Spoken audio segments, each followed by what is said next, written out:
Imagine knowing exactly what your students are learning and exactly which steps you need to take next. Join us in Down with the Reading Quiz to craft meaningful and productive formative assessments that move away from gotcha moments of basic recall and toward assessing what your students actually can do. In this 30-minute free masterclass, we'll share 3 powerful assessment keys that work for any novel at any time of the year. Head to shop.bravenewteaching.com/masterclass to sign up, and we'll also send you a free workbook to keep track of all your notes. Once again, that's shop.bravenewteaching.com/masterclass to nail formative assessments forever. Well, hello and welcome back to Brave New Teaching. It's Amanda today. I am here with a guest and I am so beside myself excited to talk to Dr. Mike Theune. He is one of my professors from my undergrad at Illinois Wesleyan University. And I'm telling you guys, I had so many memories just flooding back to me throughout this conversation, and I cannot wait to share it with you.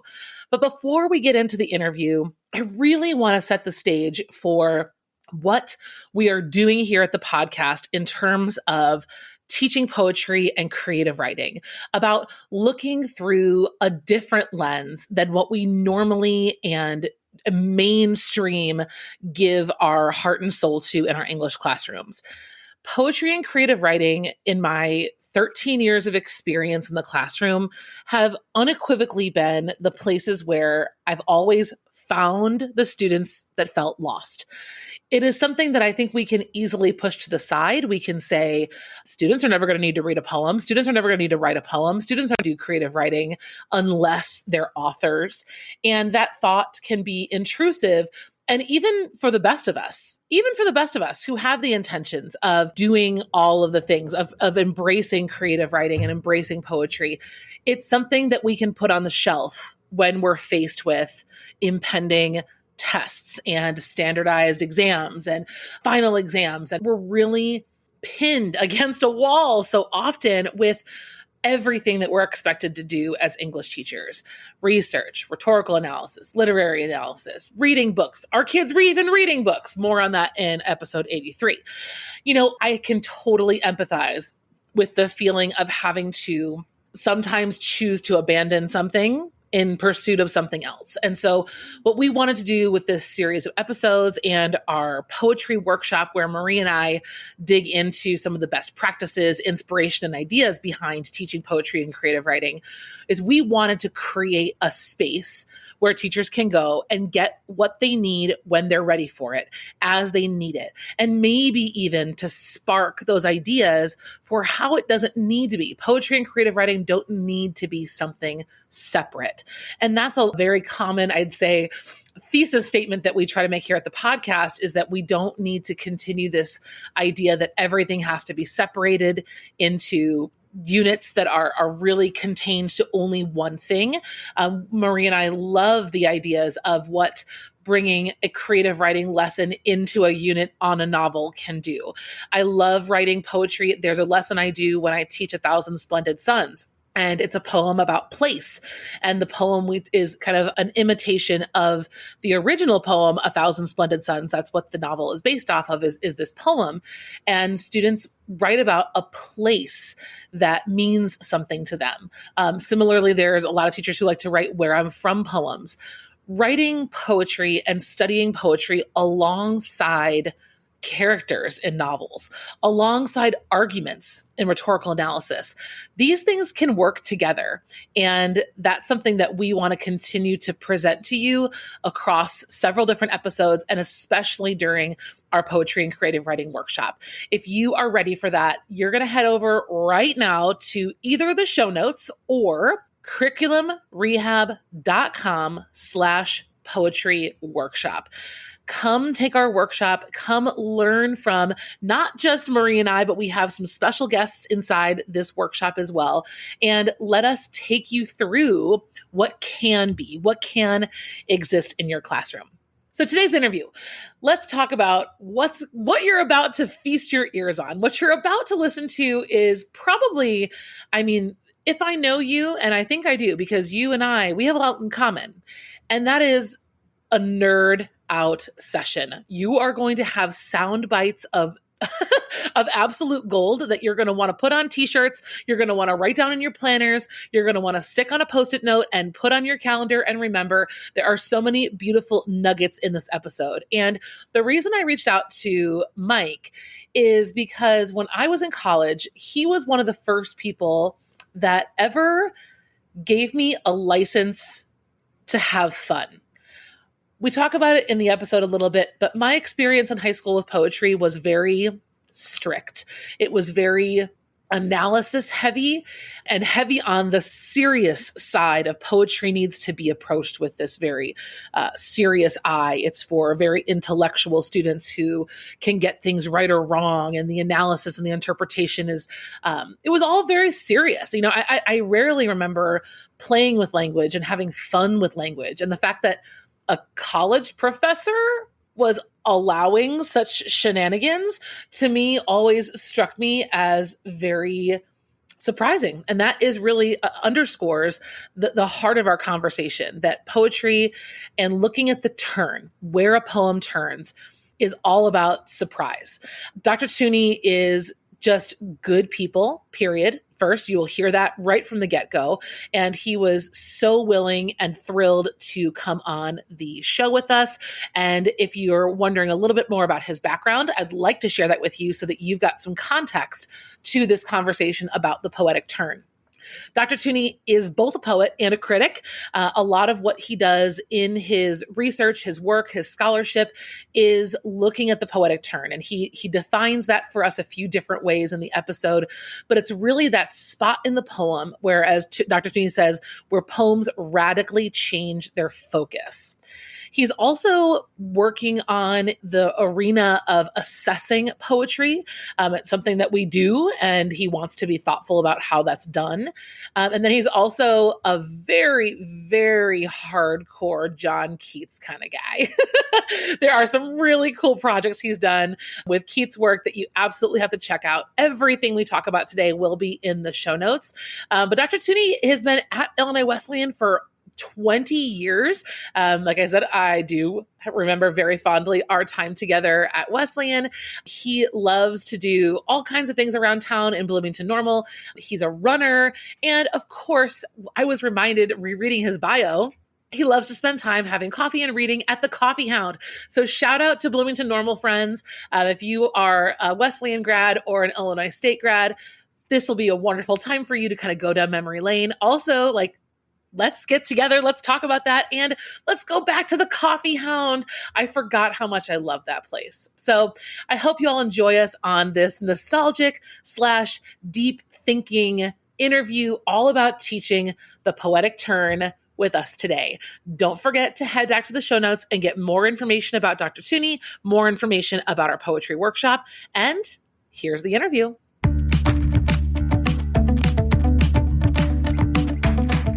You're listening to Brave New Teaching, and we are so much more than a podcast. We give teachers the inspiration, support, and tools to challenge the status quo. I'm Amanda, and I'm a former English teacher from Illinois. And I'm Marie, and I'm a teacher from Southern California. Join us at bravenewteaching.com to find out more about our courses, festivals, and get every episode's show notes. We're so glad you're here. Enjoy the show.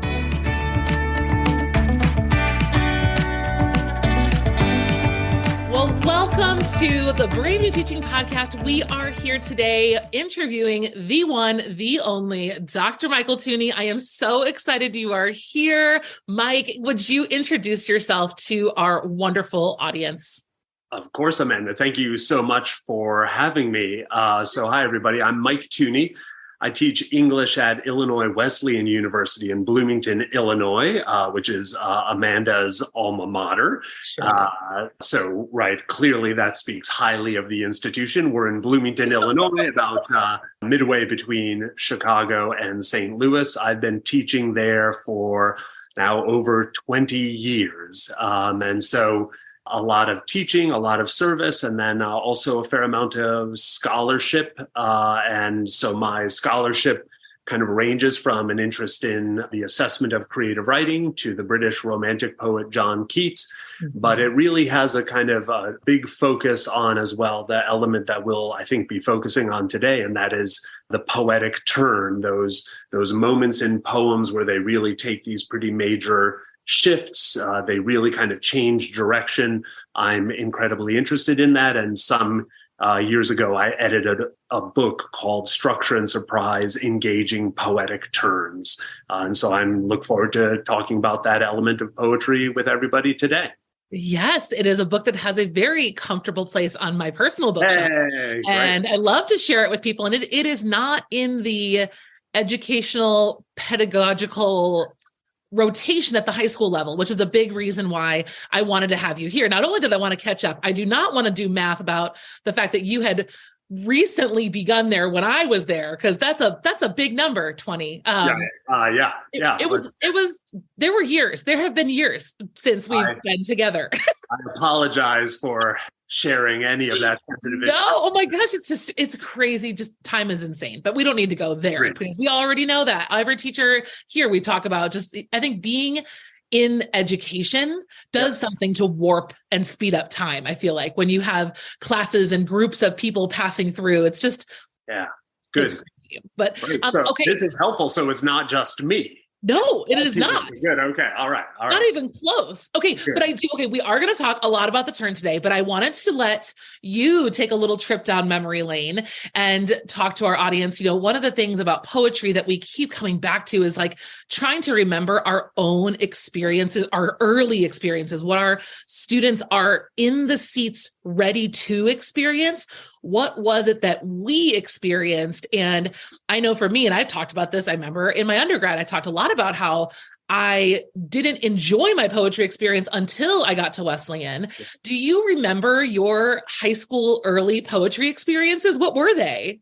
Yeah, it's a great question. And in fact, I don't remember them. And it's a striking thing because let me be very clear, like I had a great K through 12 education. I feel so fortunate for it. I have teachers who were precisely the kinds of transformative models and the instigators of my own transformation that I owe kind of everything to. And I had, especially during about a quarter of the way through my sophomore year in high school, my family moved from rural Iowa to Western Michigan. And had great teachers on both sides of that move, but especially then in West Michigan, had some teachers who were completely formative for me, that really set the path for me. So I can still distinctly remember assignments from those. I remember a writing class I took. I remember my senior seminar, what was it called? The English course for seniors. But I don't think we did much with poetry. We read a lot of novels. We responded to them. We worked on essays. It was amazing. The only poem that I can kind of remember, I think, is from my sophomore year. And I think it's Thanatopsis, right? Like this kind of Puritan poem. Yeah. About sinners in the hand of an angry God. Yes.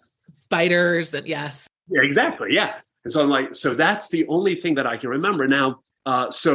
Not much in terms of poetry. However, it was my first semester going to college. I went to Hope College. I managed to get into a poetry writing class with the poet Jack Riddle. And right there, then it was all set. And then I went back around the holidays to the high school, visited some of my teachers, and then my senior English teacher, Paul Walbrink, we were talking poetry, and he was like, you should look at these books. He had the books ready for me. He started with Stephen Dobbins' Cemetery Nights, and I was off. And that was it, right? The kind of course was charted at that moment. So sorry, long answer, but to go back to your original question, I think I kind of share the experience where even in a great high school education, I just don't recall the education in poetry. So I think I was primed for poetry in a lot of ways. My father was a minister, and so kind of grew up around liturgy and the poetry of the Bible and of religious thinkers. On the other hand, I love jokes, and I think there's an intimate relationship between poetry and jokes. So I was primed for it, but but it wasn't something that was kind of capitalized on in high school. And of course, maybe that's a good thing, right? Because essentially we do hear some horror stories about people's engagements with poetry. So at least high school for me did no harm. And I was ready to be received by poetry afterwards, at least. And you were there, and I had kind of that horror story. That was my experience. Was I can remember, and again, to no fault of anyone, I don't fault anyone for this. I think it was just kind of how the pedagogy was. But I remember it was this very wrong and right answers under lock and key, needs to go through this procedural analysis. It was only reserved for honors students. And I was a competitive honors student. So poetry for me was a competition of getting it right. Who can write the more thoughtful analysis. And that says a lot about me and a lot about how I was smacked in the face with creative writing. At May term, I had Mr. Gannett, and he told me that there was something called the concrete and the abstract. And like, as someone in my middle 30s, thinking like that wasn't foundational in high school breaks my heart a little bit, because students can get that. They can understand concrete and abstract. They can get that. But it was a huge light bulb for me when I got there. I remember one of the things on the board was desire is a red dress.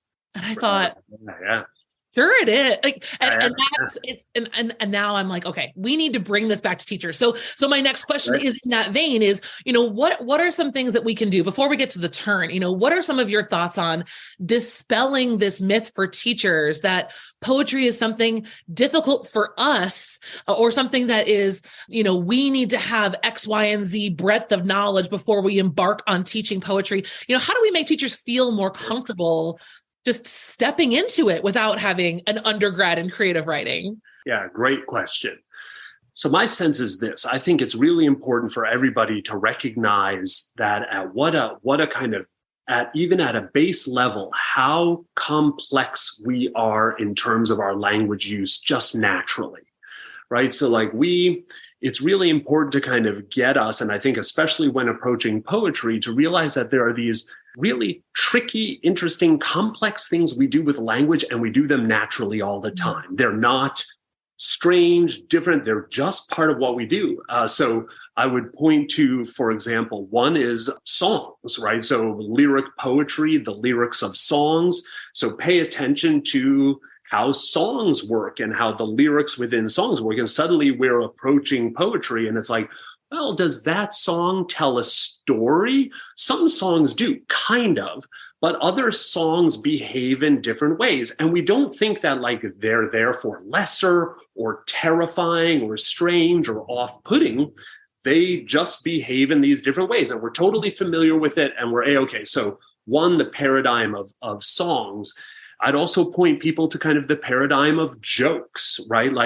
The thing about jokes is that jokes really exist around a turn, right? The turn from setup to punchline, right? So, I should have prepared a joke for this talk, but something like, what do you call a deer with no eyes? No idea, right? Even there. So one of the big things that's happening in a joke is that everybody would agree that joke, whether a good or bad, right, is a complete joke. It's not missing anything. That's how the joke works. But the interesting thing, sometimes we get to poems on the page, and then we're like, well, wait, but what does it mean? What's the meaning of that? It's like, there is not a kind of an additional meaning. It's a linguistic unit that works in these ways. So the question might even more kind of potentially be, was that interesting? And if so, how did it work? And then we can talk about all sorts of interesting ways that bit of language worked. So for me, that's some kind of initial ways that we would kind of move more towards poetry, is just realize we ourselves, there's a way in which when we come to literature, very often we just kind of get a little stilted. We come to it and we're like, I guess I just use language to make declarative sentences. And it's that just is not how you use language at all. Everybody should almost do a language inventory, right? To kind of be what do I do? I'm trademarking that right now, just for that. Like that, yeah, like I'll buy that book. Yeah. Yeah, there we go. Right. And part of that inventory would be like, what are the speech acts that I engage? What do I do with language that is different from just straightforward explanation or declarative sentences? And then once you start seeing that, you're going to see like you're a complex language user. So part of it is just familiarizing yourself with your own complexity. And then suddenly poems just won't seem that complex. And that's okay. Totally. You bet. I do want to like officially give everyone who's listening permission to be okay with some things that are more and less complex and still being worthy of discussion and being in the classroom. There's an incredible liberation when we realize our vulnerability around that. Yep. It helps our students feel that way too. Yep. And I can remember that was definitely, at least in my college experience, the vulnerability and like the openness shared by my teachers was something that made me feel like I can experiment. I can venture a guess. I mean, poetry is something that can be very personal, and venturing a guess and having a conversation about, what's there can be very, very scary for students. And if we're already feeling that stilted nature or trying to somehow project a stilted feeling about poetry that we inherited, I think it just perpetuates that to our students. And that's really hard to undo once we've done that. Right. That's right. And I would say, if I may, I would add here as well that I'm kind of just thinking about this in the classroom. I guess I would also say another thing that, and I don't think this is turn specific, but maybe poetry specific. One of the great things that poetry asks to be performed. So the crazy thing about a poem is that a poem is like, in the same way that like we don't just kind of look at sheet music and kind of go like, okay, there's sheet music, it wants to be performed. We don't just read a play and then kind of go like, oh, there's the play. No, it's designed to be performed. A poem, in a strange way, a poem is a kind of weirdly kind of sign system, right? It is musical. It's sheet music, but without musical notation, right? So we don't know where there's a crescendo, decrescendo, where it's forte, where it's pianissimo. And it is a play script, right? But it is without any stage directions. And so part of coming to understand a poem is being able to insert those instructions into there and then embodying it in the voice, in the reading voice, which either can be a true voice, a vocalization, or could also be just even better hearing it, even as we're kind of hearing the poem, even as we read silently. I love that. And I think that is actually the perfect transition into talking about the turn, because so much of that energy lies in the turn, right? Like knowing, right, the rise and the fall, the subtle, it might not be marked crescendo or decrescendo, but sometimes finding the turn can help us hear that in the poem. So for listeners, our listeners have gotten a pretty good earful from me about poetry in the past few years. We've talked a lot about looking at the title, looking at the speaker, looking at tools, but certainly talking about turn is something that I think everyone's still a little nervous about. And so my first question for you is, when I talk about the poetic turn, a lot of people look at me and they say, do you mean the shift? Right. And I say, well, yes, but I'm saying the turn. And to me, I feel like there is a difference. I don't know if it matters. I try to tell teachers it doesn't matter, just try to teach it. But I'm curious what your thoughts are as someone who has written about it and maybe even coined a term, because I know that I say turn because of you. But can we talk about what is the turn? What is the shift? Is there a difference between the two? It's a great question. Look, so my quick answer is that no, if the term you use for it is shift, go for it. What I mean by turn is a kind of significant change in the rhetorical and or dramatic trajectory of the poem. And if that's what anybody means by shift, they should feel free to use the word shift. So I'm at work right now on another book on the turn, but it's less to be used in the classroom and more kind of an argument for the importance of the turn. I almost think of it as a prequel to Structure and Surprise. And one of the things that this book is one of the mysteries that this book is exploring is how we have failed to pay adequate attention to the turn. The turn is central to so many poems, to so much poetry, but they're right in all of the textbooks and handbooks about poems. There's only one book from 1959, John Ciardi's How Does a Poem Mean, that has a chapter on the turn. That is it. It is ludicrous. And so the interesting thing is that that book, the turn, is referred to as a fulcrum, and it turns out that there are other words for turn. So some people refer to it as like the center of the poem. Some people use the word torque. So there are these different there's different terminology, which is totally fine, totally legitimate. Although in this book, I'm kind of making the case that all of those different terms finally, though, add up to one of the reasons why we haven't paid as much attention to the turn. Because if somebody heard about a fulcrum, there's nothing there kind of saying, oh, that's the same thing as a turn. You got to take time to make that connection. And so, again, not a problem, except to kind of go like, just to make sure that we all know we're talking about the same thing. And then the only reason why I focus a bit on the word turn is because, quite frankly, it is the word that poets have chosen. And I haven't yet fully made this argument. I'm still thinking this through and sorting it out. And I think I need to talk to some linguists about this. But poets use the word turn very often in their poems to refer to something like the turn. And they don't, sometimes they'll use a word like shift or swerve, but mostly it's turn. And I have a feeling that that is the English language itself making its own demands, that there's something about the amount of words that turn rhymes with, that turn chimes with, that's why poets have used it. But again, for whatever reason, it is the word chosen by poets mostly when they talk about this element of poems. I do too. And as a student of poetry, for me, shift is fine.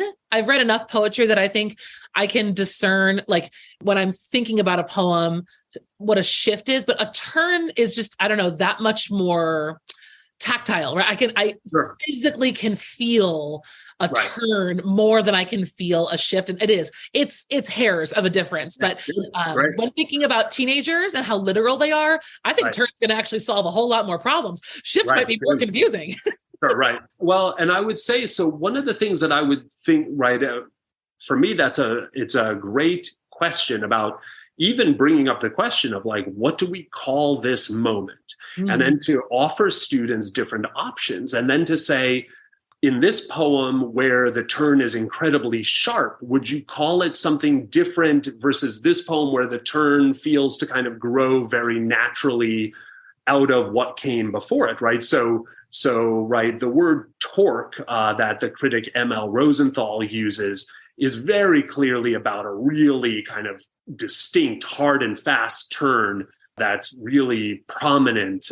But not all turns behave like that. There are certainly softer turns, swerves, shifts, right? So as with any name, the name has not only, that it gives another chance to talk about denotations and connotations, right? So we might mean this with it, but then what does it connote? And then if it connotes something different, let's think about what other words might be better for this particular turn. Yeah. I'm with you. And I think, as we kind of move more deeper into this conversation, I just a reminder to our listeners, there's a really important lesson here for us in remembering that whether we're looking at poetry or argument, whatever it might be, our biggest goal is to move away from label mania. And right, yeah. It's kind of it's a default comfort zone, I think, for a lot of teachers to teach terminology and to kind of have that arsenal of lots of terms. And more often than not, poetry can get turned into device hunting, technique hunting. Yeah. And then for students, they're like, okay, cool. Even when they get on board with that, they have a hard time moving past that. And that's, the biggest thing I think. So when we talk about the turn, what I love is that no matter what you call it, it begs the rest of the questions that come after the so right. what. So what That's is right. here? And so that is kind of my next question. So when we're looking at a turn, I mean, what do we see about a poem? If we were to tell teachers, forget looking at rhyme scheme, forget teaching right. kids, who cares what a couplet is? What do we see when we need to know those things sometimes to recognize a turn. Of course. What do we see when we see a turn? Yeah, another great question. I had a wonderful undergrad, so. Very good. Yeah, indeed. Let's see. What we see, so look, obviously I love turns. But I want to kind of cite a few other people who do as well. So Phyllis Levin in her anthology, The Penguin Book of the Sonnet, right? So it's an anthology about sonnets, where sonnets have been the home of the turn, or the turn is sometimes referred to as the volta in the sonnet. But yes, she says that actually, like, the volta is the seat of the sonnet's soul. And then Ellen Bryan Voigt, a poet critic from today, has said something like, right, the sonnet's volta has become an inherent expectation for most short lyric poems. So if we allow the energy to transfer over, it's like, well, if you're dealing with short lyric poems, which is very often what is used in high school to teach, it's like the volta, the turn is the soul, right? Like, it's really important. And what it captures is transformation, right? And what it captures is, so I think there's a real tendency to see poems as static entities, just kind of sitting there, and they do this one thing. Like, we've got this terrible kind of tick where we talk about like a poem's tone. Rarely do poems have a single tone. Poems shift tones, right? And in fact, Phyllis Levin talks about the volta as being a site of a key change for a poem. And that's very often where that happens, right? So turns are important, not because you point to something and it's something static and stable. You point to it because it's representative of the massive transformation that the poem wants to present to its readers and to those who hear it. So for me, that's what's kind of crucial. We're getting at something that's, I hate the distinction between kind of, right, like primary and secondary, to say this is more important than that. That doesn't really work. But all I'm saying is that the turn is vastly more important than we've tended to give it credit for in the ways that we teach poetry so far. And we need to attend to it more, again, because it's this weird kind of energetic core of poems. Do you have like a default set of like your process when you approach a poem and you're approaching the turn? Is it, do you have like a system in place? I think teachers are constantly searching for like a bullet point approach to doing this. Sure. How do we do it? Sure. I've always described a very organic way of doing it, but is there a way that you've reasoned through that helps you get to the turn? Because I think a lot of us are stuck in this kind of top to bottom, line by line. That's kind of, I would say, a lot of the default of what teachers who have not been given the tools, that's, I think, where we find ourselves a lot of times. What have you been doing with your students? And what do you think is some advice going forward with that? Ooh, another great question. And so my sense with the turn, Amanda, is that the turn is important, not so much because I think because it's a massive transformation of how people do things, as much as a kind of focusing in on kind of what we really value when we look at poems, right? Like, I have a feeling most teachers are kind of already teaching poems in this way, that like one way to teach a big part of poetry, not all of it, there's all sorts of other things to do. So I don't mean to imply that, but one of the things you do is you say, let's attend to turns. Let's read through this poems a couple of times. Let's start noticing things. Let's see. And then at some point, so maybe not right away, and one doesn't have to do it with a ruler and slapping knuckles while doing this, right? But to say, like, at some point to say, does this poem have a major turn in it? And then to say, if so, where do we kind of detect it, right? And then one of the great questions for the analysis of poems is, what happens before the turn and what happens after, right? What is the transformation that takes place? And you can like almost literally like go through, you could like, this is where, if you love a grid or a matrix, you could go like, you could put on your board like before turn, after turn, you draw a line under them. And then above here you say, right, diction, right, or word choice, you use syntax, symbols, and then you look at if there are some might stay the same before and after, but some might change. And then to kind of begin to kind of see what's occurring before and after, and how is the poem presenting the transformation that takes place around that turn, right? So what comes after it connected to what comes before, and how does it differentiate itself from what comes before? The thing I deeply love about turns, and the thing that I deeply love about jokes, is surprise, right? So a little story about the book structure and surprise. I was very fortunate. The poet Billy Collins gave the book a blurb, and when I talked to him a little bit about the book, he was like, "Great idea, but you should change the book's title, Structure and Surprise." And I was like, "Really? Why?" He was like, "Well, it sounds like all these other, right, kind of 2-word titles, sound and sense, or like form and function." And I was like, "I completely agree, but what I'm doing here is my second item in that list is surprise, which is the new thing. It's not, that's the radically new thing." And so the other thing to do is to kind of go like, is to ask the question of like, how does what comes after the turn surprise? What is surprising here? And to be, I think for me, that's part of what's really exciting about the turn, is that we also get to kind of say like, students should come to poems prepared to be surprised, right? The poet Wordsworth says, right, we murder to dissect, right? So anytime we dissect something, we're stabilizing it, right, so that we can analyze it and look at it. And I think that that's just kind of the nature of things. So I would encourage everybody who's teaching poetry or teaching the turns, make sure that at least in some way that analysis can kind of lead to further life, either in better performances of the poem or else in creative writing lessons, where then students can see what they've dissected in other poems and make it come to life then in their own writing.